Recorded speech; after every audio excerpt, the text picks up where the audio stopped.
Jacob s'éveilla de son sommeil et il dit, « Certainement l'Éternel est présent dans ce lieu, et moi je ne le savais pas. » Puis, saisi de crainte, il reprit combien ce lieu est redoutable. C'est bien ici la maison de Dieu, c'est ici la porte des cieux. Il appela cet endroit Bethel, tandis qu'auparavant la ville s'appelait Luz. Genèse 28, 16, 17, 19. Je suis le Dieu de Bethel, où tu m'as consacré, un monument et où tu m'as fait un vœu. Maintenant, lève-toi, sors de ce pays et retourne au pays de ta naissance. Genèse 31, 13. Dieu dit à Jacob, lève-toi, monte à Bethel. Établis là ta demeure et élève-y un autel au Dieu qui t'apparut lorsque tu fuyais devant Ésaü. Ton frère Jacob, avec tous les gens qui l'accompagnaient, arriva à Luz, dans le pays de Canaan, qui est aujourd'hui appelé Bethel. Il bâtit là un autel et il nomma ce lieu le Dieu de Bethel, car c'est là que Dieu lui était apparu lorsqu'il fuyait devant son frère. Genèse 35, 1, 6, 7. Puis Lavan dit à Jacob, « Parce que tu es mon parent, me servirais-tu pour rien?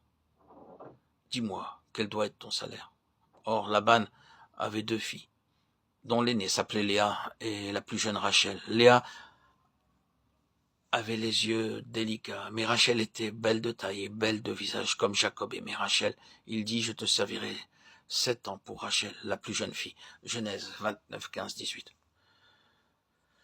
Je me réjouis maintenant des souffrances que j'endure pour vous, et j'achève dans ma propre chair ce qui manque aux douleurs de Christ pour son corps, qui est l'Église. Colossiens 1, 24. Nous arrivons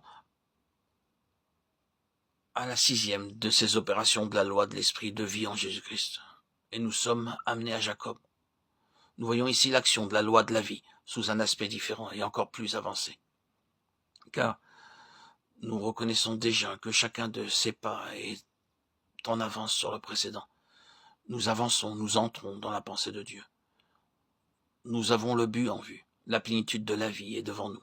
Et nous arrivons à la plénitude par degrés successifs dont chacun nous rapproche du but et en soi est une part de la plénitude.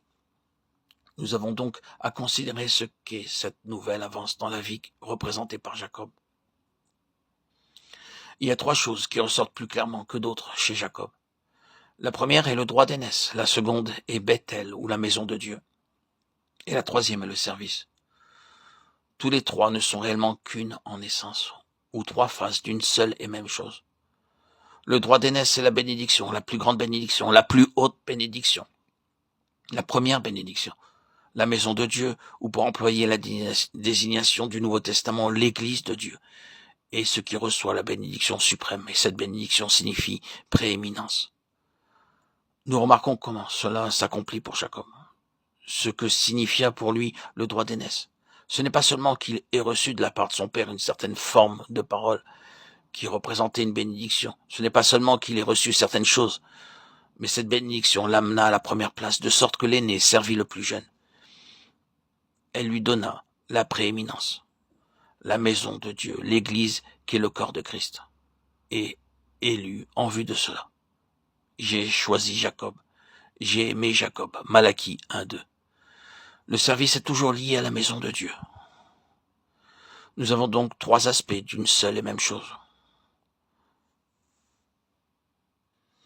Commençons donc par le 3e aspect. Je suppose que la chose qui nous frappe forcément lorsque nous étudions Jacob, c'est sa nature intensément active. Active en pensée, en intelligence, en ruse, active en vouloir, active en transaction, en exécution, active parce que toujours alerte, toujours en mouvement, toujours à guetter une opportunité, une occasion. Sa vie est réellement une vie d'activité. Et avec cela, il a l'œil ouvert sur les choses élevées. Oui, sur les choses divines. S'il n'en était pas ainsi, nous ne serions trouvé aucun trait favorable en Jacob. Ce fut sa perception de la valeur transcendante des choses divines qui lui valut sa place et qui permit à Dieu d'agir. Pour autant qu'il y ait dans un homme quelque chose qui forme une base pour l'activité divine. Ce droit d'aînesse, Jacob en avait compris la nature et la portée. Il savait ce qu'il représentait, il savait où il l'amènerait. Il avait un sens de la valeur des choses divines que ne possédait pas son frère. Ésaü. Lorsqu'il arriva à Bethel, et qu'il eut là sa vision, il ne dit pas simplement en se réveillant le matin, j'ai rêvé. Il dit, certainement l'Éternel est présent dans ce lieu. Combien ce lieu est redoutable. Genèse 28, 16, 17. Puis, il donna à son songe une expression très pratique, et il érigea au monument la pierre où il avait reposé sa tête. Il loignit et donna à ce lieu le nom de Bethel, la maison de Dieu.